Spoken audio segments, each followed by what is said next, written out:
Hello friends, today I will be starting with the topic of Hibernate. Hibernate is also a framework. Framework का मतलब है जिसमें हम लोग बोलते हैं कि हमारा एक स्ट्रक्चर बना हुआ है जिसको हम लोग रीयूज कर सकते हैं. तो Hibernate भी एक फ्रेमवर्क है, लेकिन ये जो फ्रेमवर्क है it represents the database in object oriented way and it is a alternate of JDBC. अभी हम लोग जो JDBC के थ्रू डाटाबेस कनेक्शन कर रहे थे और JDBC के थ्रू हम लोग जो डाटा एक्सेस ऑब्जेक्ट बना रहे थे, ठीक है ना, DOM बना रहे थे जिसके अंदर हम लोग टेबल को रिप्रेजेंट कर रहे थे सेटर गेटर मेथड के थ्रू. आपने हमारे लास्ट एग्जांपल्स के थ्रू देखा होगा, ठीक है ना. तो वही कॉन्सेप्ट को हम लोग हाइबरनेट के थ्रू इजी वे में कर सकते हैं, एक फ्रेमवर्क के थ्रू कर सकते हैं. तो हाइबरनेट के अंदर भी हमारा जो टेबल है जो उसको हम लोग, जैसे हमारी टेस्ट टेबल है, तो टेस्ट टेबल के लिए हम लोग एक टेस्ट क्लास बना रहे हैं, एक जावा क्लास बना रहे हैं और उसके अंदर मान के चलिए कॉलम है नेम और एज. तो उसके लिए हमारे पास क्या हो जाएगा, जावा के अंदर उसको सेटर और गेटर मेथड बन जाएगा, set name, set age, get age, ठीक है ना. और उसके अंदर जो हमारी क्यूरी जनरेट होती है वो हाइबरनेट क्यूरी लैंग्वेज जनरेट होती है. JDBC का डिसएडवांटेज ये था कि वो बेसिकली डाटाबेस डिपेंडेंट था. तो उसके लिए आपको क्या करना पड़ता था, SQL क्यूरी लिखनी पड़ती थी. चाहे हम डाटा एक्सेस ऑब्जेक्ट बना रहे थे तब भी हमको डाटाबेस के अंदर लिखने की SQL क्यूरी लिखनी पड़ रही थी. और SQL क्यूरीज जो होती है वो डाटाबेस टू डाटाबेस डिपेंडेंट हो जाती है. जैसे कई जगह AND एंड लिखा जाएगा, कई बार वो वाला रोमन वाला एंड लिखा जाएगा, select star from rage where name is equal to this AND and, या फिर एंड दूसरा वाला, तो उससे SQL चेंज हो जाती है, ठीक है ना. तो हम लोग यहाँ पर क्या होता है, हमारे पास यहाँ पर हाइबरनेट के अंदर हमारे पास क्या डायलेक्ट होता है. और डायलेक्ट जो होता है वो हर एक का जो भी हम लोग जो है अभी है ना देखेंगे, XML फाइल में हम लोग डायलेक्ट स्पेसिफाई करते हैं कि हम लोग ओरेकल का डायलेक्ट यूज कर रहे हैं, MySQL का डायलेक्ट यूज कर रहे हैं.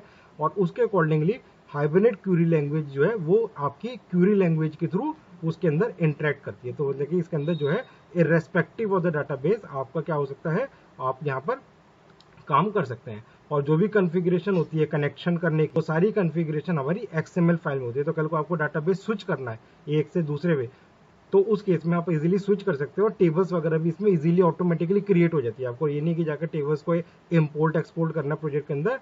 तो आपको यहाँ पर जो है हमारा बहुत इजी वे में हम टेबल से इंटरेक्ट कर सकते हैं, टेबल्स को क्रिएट करा जा सकता है और डिफरेंट डाटाबेस के बीच में स्विच करा जा सकता है. ये बेसिकली हाइबरनेट का कॉन्सेप्ट. हाइबरनेट के लिए कुछ रिक्वायर्ड जार फाइल्स चाहिए होती है. सबसे पहले तो हमारा प्रोजेक्ट जो होता है, हम लोग सिंपल जावा प्रोजेक्ट के थ्रू भी काम कर सकते हैं, नहीं तो हम लोग डायनेमिक वेब प्रोजेक्ट भी बना सकते हैं. तो मतलब कि हम लोगों को जहाँ पर भी ऐसे JDBC सिंपल भी यूज़ कर सकते हो, नहीं तो स्ट्रट्स के साथ या सर्वलेट के साथ भी यूज़ कर सकते हैं. तो वैसे हम लोग इसमें भी हाइबरनेट को कैसे भी यूज़ कर सकते हैं. ज़्यादातर तो वैसे हम लोग स्ट्रट्स प्लस हाइबरनेट को यूज़ करते हैं, ठीक है. तो वो भी हम लोग एक एग्जाम्पल देखेंगे स्ट्रट्स प्लस हाइबरनेट का. आज भी हम लोग सिर्फ हाइबरनेट को देख रहे हैं. तो हाइबरनेट की जो रिक्वायर्ड जार फाइल्स है वो आपकी ये जार फाइल्स आपके सामने लिखी हुई है. ये जार फाइल्स आपको ऐड करनी है. ऐड के लिए आप एक्सटर्नल जार फाइल से जाकर ऐड करा लीजिए या फिर लिब में जाकर ऐड कर दीजिए. मैंने नोट के अंदर ये स्पेसिफाई कर रखा है आपको कि ये जार फाइल्स आपकी रिक्वायर्ड है. ये हाइबरनेट की जार फाइल्स रिक्वायर्ड है. इसके साथ अगर आपको स्ट्रट्स की जार फाइल चाहिए या डाटाबेस कनेक्शन करने के लिए जो हमारी ड्राइवर की जार फाइल चाहिए होती है वो आपको एडिशनल ऐड करनी पड़ेगी. इसके बाद तो इतने चीज़ को मैं आपका साथ साथ में डिमॉन्स्ट्रेट करता जाता हूँ. स्टेप नंबर 1 में हम लोग क्या करते हैं, एक प्रोजेक्ट बना लेते हैं. File, new project, Java project, कुछ भी नाम दे देते हैं हम लोग.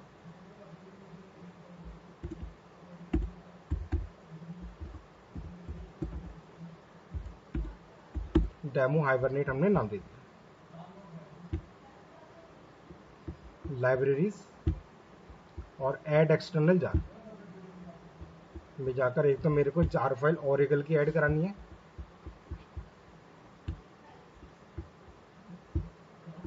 उसी के साथ हमारे को बेसिकली किसकी ऐड करनी है,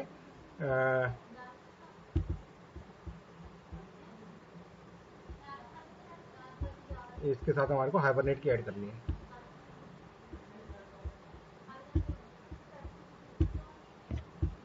तो ये सारी जार फाइल्स रिक्वायर्ड है. इन जार फाइल्स को हम लोग ऐड करा लेते हैं.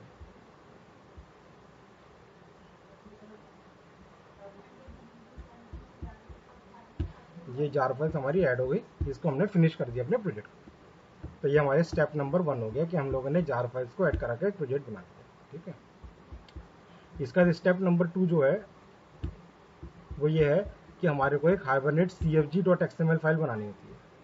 हाइबरनेट ये नाम हमेशा ये रहेगा, हाइबरनेट CFG डॉट। ये कन्फिग्रेशन फाइल है जिसके अंदर हम लोग बेसिकली डाटाबेस कनेक्शन की जो कन्फिग्रेशन होती है ना आपकी, कि कनेक्शन URL क्या है हमारा, ठीक है ना, हमारा यूज़र नेम क्या है, हमारा पासवर्ड क्या है, ठीक है ना, हमारी ड्राइवर क्लास कहाँ पर है, कौन सी है, ठीक है ना, ये सब हम लोग इसमें ऐड करते हैं।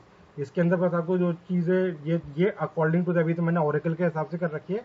अगर मेरे को MySQL SQL सर्वर का करना हो तो ये कनेक्शन स्ट्रिंग उसके अकॉर्डिंगली चेंज हो जाएगी। डायलेक्ट जो है ये डायलेक्ट भी आपका चेंज हो जाएगा। ये जैसे ओरेकल का डायलेक्ट है तो उसकी जगह MySQL का डायलेक्ट, या गूगल पर सर्च भी कर सकते हो कि इसका स्टैंडर्ड सिंटैक्स क्या चीज़ है हमारा, ठीक है ना। यहाँ पर जो DLL ऑटो है, यहाँ पर दो चीज़ें लिख सकते हैं, या तो क्रिएट लिखा जाएगा या अपडेट लिखा जाएगा।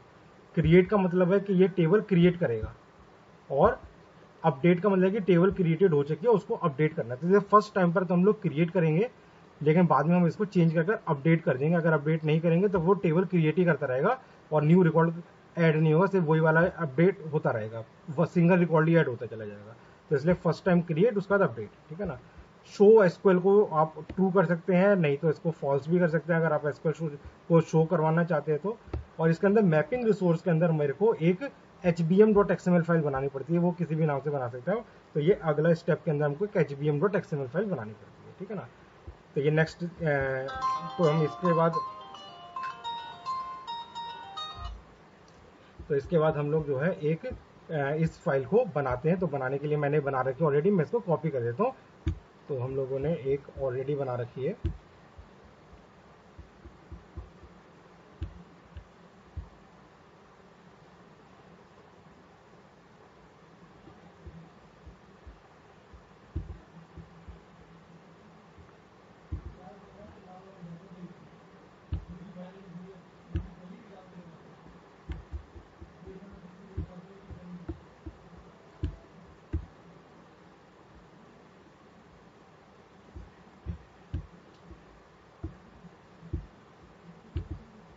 तो देखिए ये हाइबरनेट और CFG.XML फाइल आ गई हमारे पास, ठीक है। ये वो में हमने बेसिकली ये काम कर रखा है।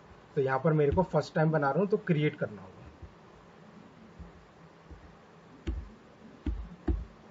Create, CREAT, create. इसको सेव कर लिया। अब अगली फाइल जो नेक्स्ट स्टेप है वो है मेरे को, जो यहाँ पर आपने नाम दे रखा होगा उसी नाम की HBM.XML फाइल बनाना। तो नेक्स्ट स्टेप है, जो भी आपने यहाँ पर नाम दे रखा है उस नाम की, अब इसका एक्सटेंशन हमेशा .HBM.XML ही रहेगा, ठीक है ना। और ये जो HBM.XML फाइल है ये बताती है टेबल की इंफॉर्मेशन। वो जो पहली वाली जो चीज़ थी CFG.XML, वो डाटाबेस कनेक्शन की स्ट्रिंग बताती थी।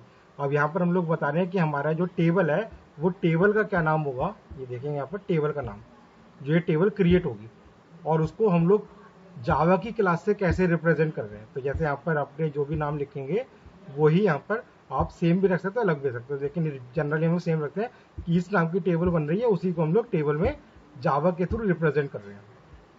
और इसके अंदर आईडी जो टैग है, ये आईडी टैग जो लिखा जाता है वो प्राइमरी की के लिए लिखा जाता है। ID tag is the primary की, जो जिस कॉलम का नाम आईडी प्राइमरी की होता है, ठीक है ना।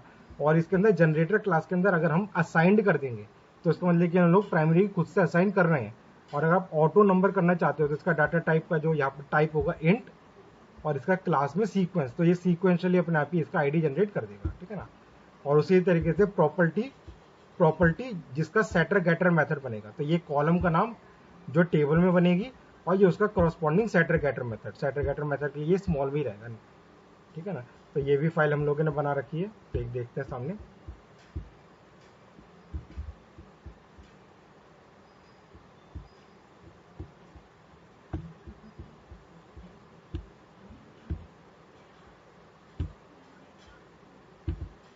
तो देखिएगा जो आपने यहाँ पर नाम दे रखा था टेस्ट HBM.XML, इसी नाम से बनेगा टेस्ट HBM.XML, और इसके अंदर हमारा ये इन्फॉर्मेशन आ गया, ठीक है ना। और मैंने यहाँ पर जो नाम दे रखा है पैकेज दे रखा है, पैकेज में टेस्ट है। तो यहाँ पर एक SRC में हम पैकेज बना लेते हैं,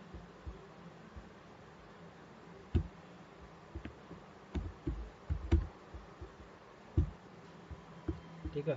और पैकेज में मेरे को एक test.java बनाना है, और test.java में क्या होगा, सेटर गेटर मेथड आएंगे।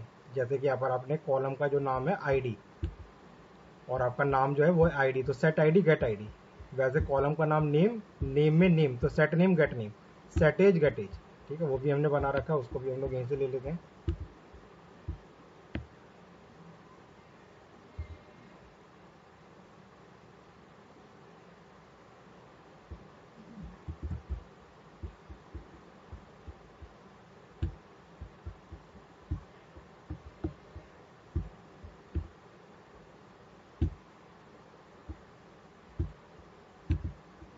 तो आप देखिएगा यहाँ पर आईडी, नेम, एज और उसका सेटर और गेटर मेथड बना दिया आपने। ठीक है, तो 3 स्टेप्स हो गए। cfg.xml में कनेक्शन स्ट्रिंग्स आ गई। एचबीएम में जो टेबल को रिप्रेजेंट करना है, कौन सी टेबल है, क्या नाम है और उसका क्रॉसपोर्डिंग का जावा की क्लास का क्या नाम होगा और उसकी प्रॉपर्टी का क्या नाम होगा, और उसकी प्रॉपर्टी के अकॉर्डिंगली सेटर गेटर मेथड बना दिया। ठीक है ना। और इसके बाद लास्ट स्टेप के अंदर अब मेरे को क्या करना है, मेरे को एक क्लाइंट का प्रोग्राम बनाना है जो कि टेबल से इंटरेक्ट करेगा। अब ये क्लाइंट का प्रोग्राम, ये वाला मैंने आपको स्टेप बता ही दिया। ठीक है ना। तो ये बीन क्लास बनानी है जावा के नाम से, सेटर गेटर मेथड, और लास्ट का जो है वो है क्लाइंट का प्रोग्राम बनाना। ठीक है, और क्लाइंट का प्रोग्राम जो है उसके अंदर मेरे को, ये क्लाइंट का प्रोग्राम हमारा सिंपल सर्वलेट का प्रोग्राम हो सकता है जो डाटाबेस से कनेक्शन कर रहा है, या जीएसपी का प्रोग्राम हो सकता है जो डाटाबेस से कर रहा है, या स्ट्रट्स का प्रोग्राम हो सकता है जो डाटाबेस से कनेक्शन कर रहा है, या simple public static word main method हो सकता है। तो कोई भी मेथड हो सकता है ये, जो कि बेसिकली आपका क्या काम कर रहा है, जो कि टेबल के साथ इंटरेक्ट करके उसमें सेटर गेटर मेथड को यूज करके डाटा को या तो सेट कराएगा या गेट कराएगा। ठीक है ना। तो यहाँ पर हमारा जो है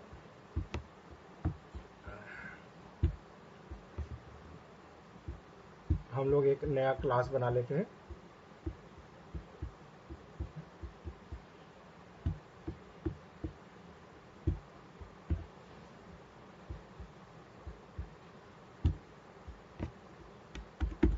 ये किसी भी नाम से बना लीजिए, ऐसा कुछ नहीं है, इसकी कहीं कोई मैपिंग वगैरह नहीं हो रही है, नॉर्मल है। ठीक है, ये टेस्ट क्लाइंट बन गया, पैकेज पैक बन गया।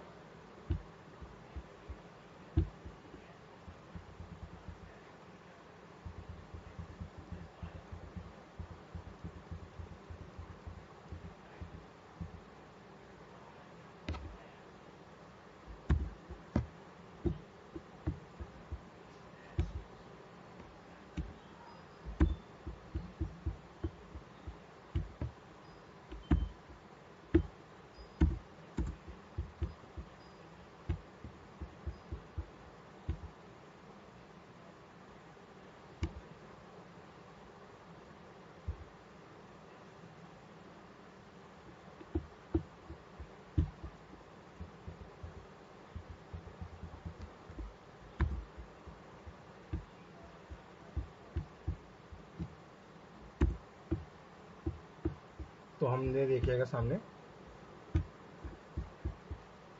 तो इसमें बेसिकली हमको जो करना होता है, अभी मैं एक इंसर्ट करने का एग्जांपल दिखा रहा हूँ। ठीक है ना। तो इसके अंदर हमको एक सेशन फैक्ट्री को गेट करना पड़ता है। सबसे पहले तो ये सेशन फैक्ट्री होता है, और सेशन फैक्ट्री से ओपन सेशन, तो एक नया सेशन बनता है, और बिगिन ट्रांजेक्शन, तो ये बेसिकली ये स्टैंडर्ड लाइन है, सेशन फैक्ट्री बनाना है, ओपन सेशन करना है, और सेशन से बिगिन ट्रांजेक्शन करनी है, ये हमको करना है। ठीक है ना।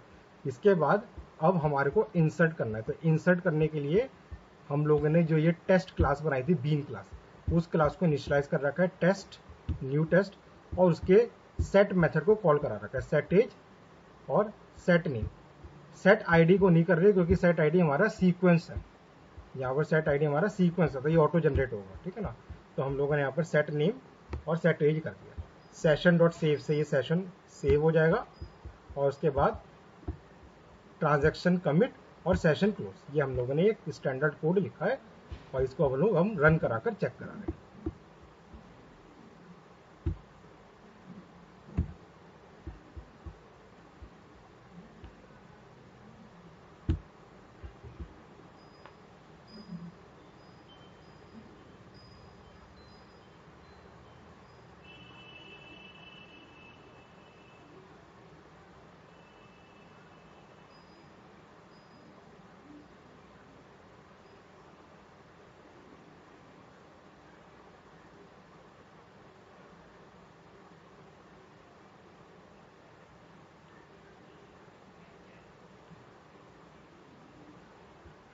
इसलिए मैं ओरेकल को स्टार्ट कर लेता हूँ ताकि हम लोग देख सकें कि ये टेबल बनी है कि नहीं बनी, और इसमें डाटा ऐड हुआ है कि नहीं ऐड हुआ।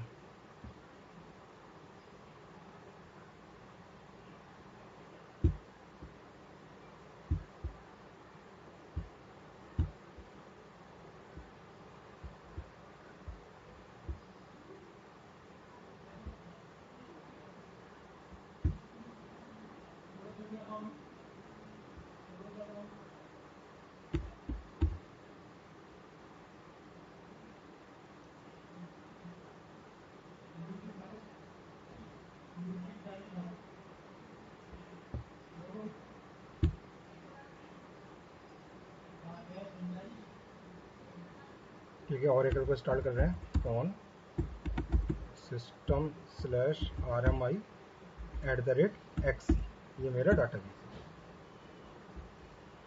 ठीक है, तो देखते हैं यहाँ पर, तो देखिएगा यहाँ पर इसने आपका एक इंसर्ट करवाया टेस्ट के अंदर। ठीक है, देखिए अपने आप ही, तो यहाँ पर एक देखते हैं पहले तो टेस्ट टेबल बनी कि नहीं बनी। तो देखेगा मेरे पास ये test table ID name age, तो आप यहाँ पर देखेंगे test table, table test, ID name और एज। ठीक है, और इसके बाद हम लोग इसमें सेलेक्ट कराते हैं, सेलेक्ट स्टार फ्रॉम टेस्ट। तो देखेगा ये 1 सीक्वेंशियली ऐड हो पराग और 45, तो हम लोगों ने क्या ऐड कराया था यहाँ पर, पराग और 45। अगर मैं एक और ऐड करा देता हूँ इसके अंदर अमित, 2 रिकॉर्ड्स ऐड करा कर दिखा रहा हूँ आपको मैं। सेव, फिर से रन करवा रहा हूँ।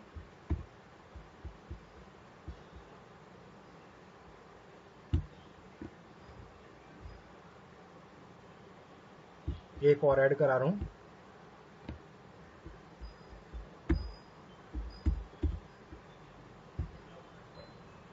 रवि का 55 कर देता हूँ।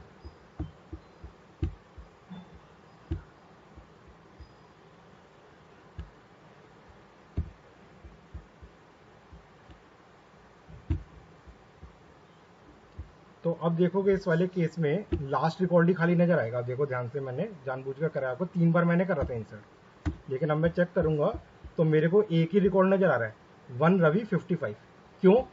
क्योंकि यहाँ पर हम लोगों ने इसको क्रिएट ही रहने दिया। तो क्रिएट से हमेशा ये टेबल को क्रिएट कर रहा है और उसके बाद क्या कर रहा है, वो एक रिकॉर्ड को ऐड कर रहा है, तो ओवरराइड करते चले जा रहा है। इसलिए क्रिएट को यहाँ पर अपडेट करना पड़ेगा बाद में, फर्स्ट टाइम पर अपडेट। तो ये मैंने अपडेट कर दिया। अपडेट करने का तब मैं सेव कर रहा हूँ और अब मैं फिर से इसमें चेंज कर रहा हूँ और 45।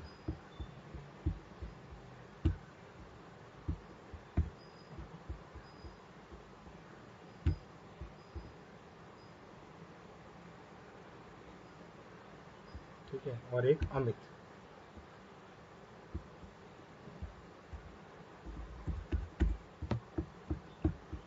अमित भी 45।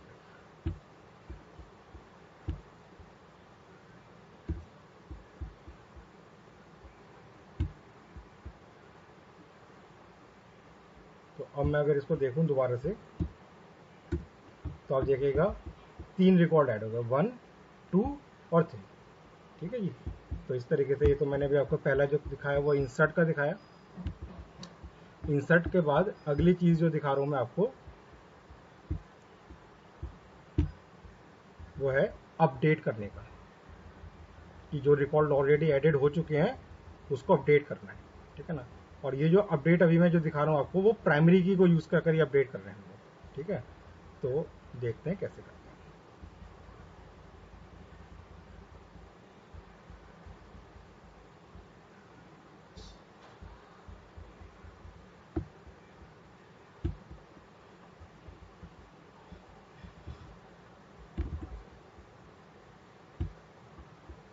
तो इसको मैं कमेंट कर देता हूँ।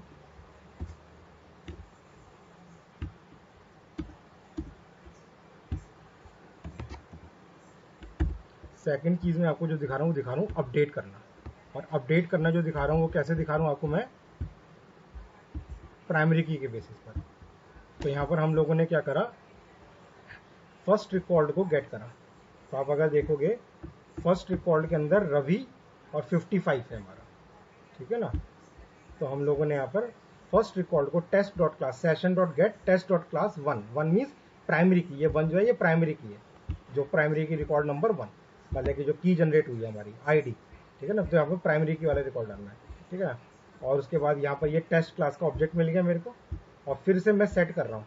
तो मैं सेट उसका क्या कर रहा हूँ, घनश्याम और 45, तो मतलब कि मैं उसका जो नाम और एज है उसको अपडेट कर रहा हूँ। तो इतनी चीज़ को उसके बाद कमिट और क्लोज, कमिट और क्लोज दोनों केस में ही करना पड़ेगा।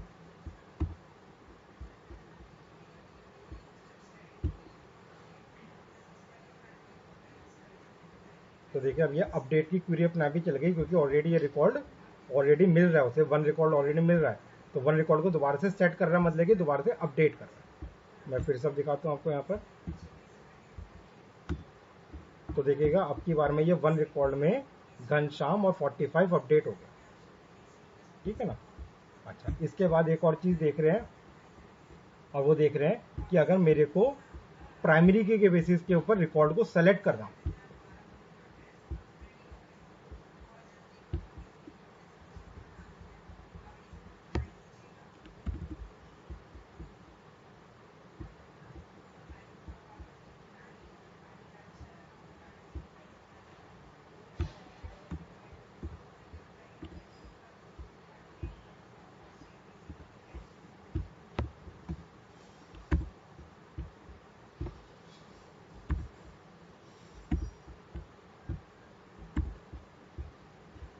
सेम जैसे हमने ऊपर करा था वैसे ही मैंने यहाँ पर लिखा है, लेकिन अब की बार में ऊपर मैंने सेट कर दिया था, सेट की जगह यहाँ पर हम लोग गेट कर रहे हैं।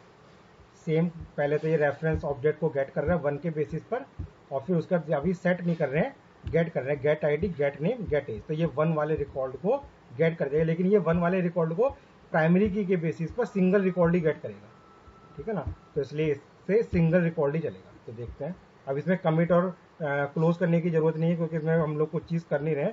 तो कमिट और क्लोज को आप चाहे तो खोले रहने दीजिए, चाहे कमेंट भी कर दीजिए।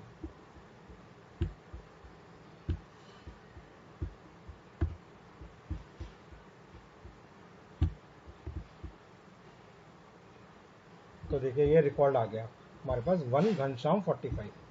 ये मैंने स्पेस नहीं दे रखा, स्पेस दे दीजिए इसके बीच में। तो ये वन घनश्याम 45 डिटेल्स उसने निकाल दी। अब अगली चीज़ आती है, लेकिन अगर मेरे को मल्टीपल रिकॉर्ड निकालने हैं तो क्या करा जाए।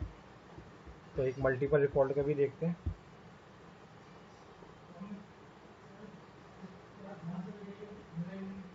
चलिए मल्टीपल रिकॉर्ड से पहले एक डिलीट का देखते हैं पहले।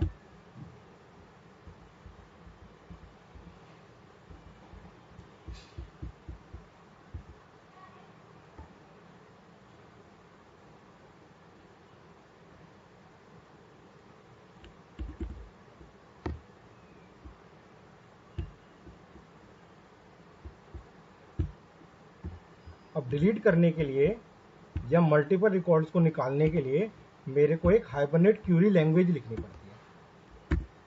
हाइबरनेट क्यूरी लैंग्वेज बिल्कुल एसक्यूएल की जैसी ही होती है, उसमें हमारे को एक क्यूरी ऑब्जेक्ट बनाना पड़ता है, जैसे देखिएगा। और यहाँ पर जो है टेबल के नाम की जगह जो मेरी बीन क्लास का नाम है उसको यूज करा जाता है, ठीक है। क्योंकि मैंने बीन क्लास का नाम और टेबल का नाम एक ही रखा हुआ है, तो आप उससे कंफ्यूज मत होइएगा, लेकिन जो यूज करते हैं वो बीन क्लास का नाम यूज करते हैं। तो देखिएगा यहाँ पर मैंने एक सेशन डॉट क्रिएट क्यूरी से क्यूरी क्रिएट कर रहा हूँ, डिलीट फ्रॉम टेस्ट, और टेस्ट का ऑब्जेक्ट टेस्ट। तो ये टेस्ट जो है ये कौन सी है, ये वाली टेस्ट क्लास है, test, where test dot ID की जगह मैं यहाँ पर नेम ले लेता हूँ, यहाँ पर टेस्ट का जो है नेम, ठीक है। हमारा जो है टेस्ट का जो है आईडी, चलिए आईडी ले लेते हैं, where test dot I D is equal to 1 कर देते हैं, 1, ठीक है। तो इसका मतलब कि यहाँ पर जो टेस्ट आई डी 1 है उसको वो डिलीट कर रहा है, तो एग्जीक्यूट अपडेट अपडेट डिलीटेड, और उसके बाद कमिट और close.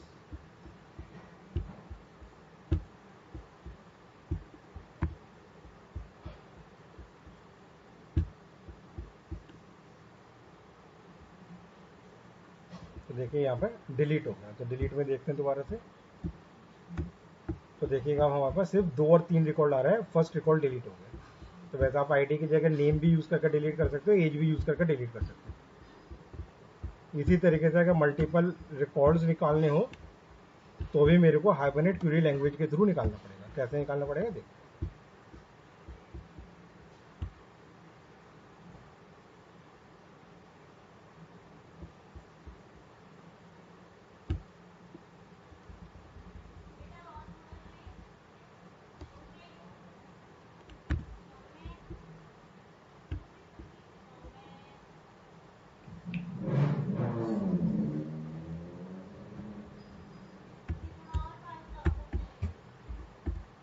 multiple records from table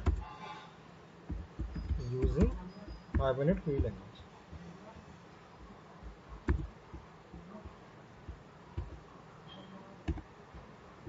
तो देखिए जैसे हमने ऊपर क्यूरी ऑब्जेक्ट बनाया था वैसे क्यूरी ऑब्जेक्ट बनाया है और इसके अंदर सेलेक्ट नेम फ्रॉम टेस्ट या कॉमा है ना एज भी कर। ये CN जो है ये ऑब्जेक्ट है, ये बीन क्लास है, ये बीन क्लास का ऑब्जेक्ट है, तो हमेशा बीन क्लास को ही यूज करना है यहाँ पर, ठीक है ना, जो भी मेरी बीन क्लास है, ठीक है ना। देखिए मैं माउस ओवर कर रहा हूँ तो अपने आप ही ले रहा है पैक डॉट टेस्ट, ये टेबल का नाम नहीं है, बीन क्लास का ऑब्जेक्ट है जिसमें सेटर गेटर मेथड बना रखे हैं, ठीक है ना। Where C.age is equal to 45, जहाँ पर C.age 45 है, ठीक है ना। तो उसके बेस पर हम लोग नेम गेट कर रहे हैं। तो ये SQL क्वेरी हम लोगों ने जनरेट करी। उसके बाद अब क्योंकि यहाँ पर मल्टीपल आ रहा है तो ऊपर तो देखिएगा वहाँ पर तो हमने क्यूरी डॉट एग्जीक्यूट अपडेट कर दिया था और वो अपडेट हो गई थी, ठीक है ना। लेकिन अब यहाँ पर क्योंकि मल्टीपल रिकॉर्ड्स आ रहे हैं तो मेरे को इसको लिस्ट के फॉर्मेट में गेट करना होगा। तो query two dot list, list एक मेथड है जो कि लिस्ट में डाटा रिटर्न कर रहा है। लिस्ट से डाटा आइटरेटर से निकालते हैं, आपको पता ही है, आइटरेटर का से हैज नेक्स्ट और एक एक नेक्स्ट करके रिकॉर्ड आ जाएगा। तो ये बेसिकली आपका आइटरेटर और लिस्ट ये सब कलेक्शन के अंदर हम लोग पढ़ चुके हैं, वही कॉन्सेप्ट है, आप देख लीजिए।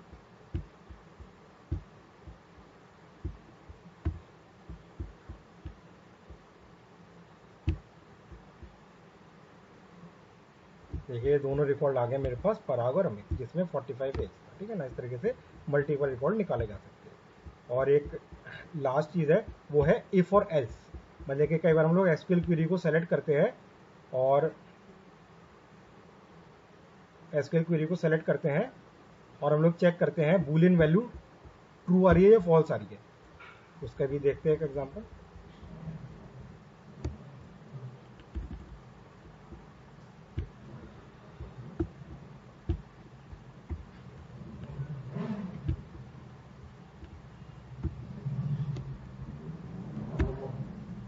तो देखिए वो वैसे ही क्वेरी ऑब्जेक्ट बनाया जैसे हम लोगों ने बनाया था अभी, ठीक है ना, ठीक है। Where ID is equal to 2, 2 means ये है 2 ID, वैसे आइटरेटर मिल रहा है, ठीक है ना। और उससे इफ हैज नेक्स्ट मतलब कि मिल रहा है, नहीं तो एल्स में जैसे ऊपर हम लोगों ने तो लिखा था वाइल हैज नेक्स्ट, और हम लोगों ने डाटा निकाल लिया था, उसकी जगह हम लोगों ने यहाँ पे कर दिया इफ लगा दिया वाइल की जगह। इफ का मतलब कि अगर मिल रहा है तो ठीक है, नहीं मिल रहा तो है, और एक एक करके रिकॉर्ड को निकाल लिया, ठीक है ना। तो अब देखते हैं 2 वाला रिकॉर्ड तो हमारे पास है ऑलरेडी।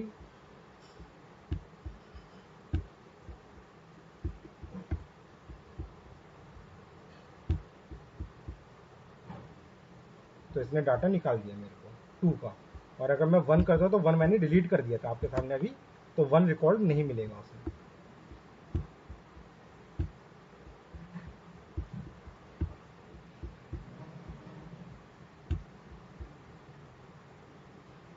No record form. तो अब बेसिकली ये जो है यहाँ पर SQL के थ्रू हाइबरनेट क्वेरी लैंग्वेज को लिखकर या फिर डायरेक्टली सेटर गेटर मेथड को यूज कर हम लोग टेबल से इंटरेक्ट कर रहे हैं, यही मेरा हाइबरनेट है। नेक्स्ट सेशन में एक छोटा सा हम लोग एग्जांपल देखेंगे जिसमें स्ट्रट्स और हाइबरनेट दोनों को ऐड कर कैसे हम लोग रन कराते हैं, वो चीज़ हम लोग चेक करेंगे। आज के लिए इतने रखते हैं, थैंक यू वेरी मच।